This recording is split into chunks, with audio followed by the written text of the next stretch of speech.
como compor ou decompor artigos.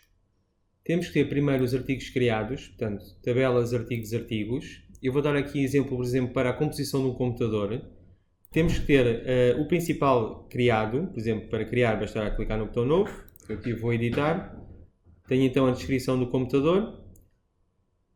Dou um preço fixo para o computador. Vou criar depois os vários componentes. Portanto, posso criar, por exemplo, a RAM e a motherboard. Sendo que temos que ter em stock os componentes para dar entrada de stock através dos documentos de fornecedor, tanto pelas faturas como pelas entradas. Depois temos dado essas entradas e temos em stock os componentes para compor o computador. Bastará vir aqui a movimentos, compor e decompor artigos antes da venda.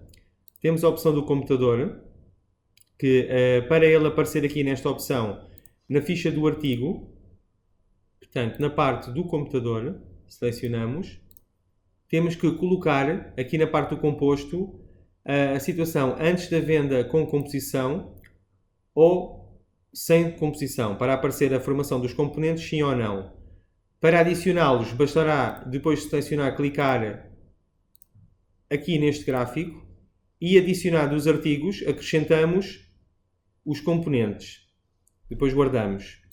Depois temos esta opção feita. Então iremos a movimentos, compor e decompor artigos, aparece o computador.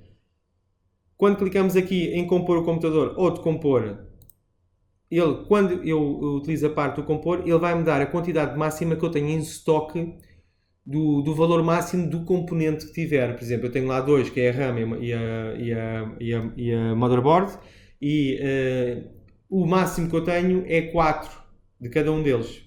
Portanto, eu aqui, por exemplo, vou dizer que quero construir, por exemplo, compor 1, vou iniciar, ele dá-me como concluído. Depois, por exemplo, vou fazer uma fatura e ele irá então compor um computador. Portanto, seleciono um cliente, seleciono o computador e automaticamente ele vai-me dizer que é construído por uma RAM e uma motherboard e vai retirar do stock. Dá-me o valor, depois é só emitir. Para decompor é a mesma situação, só que em vez de clicar em compor, clicamos em decompor. Obrigado.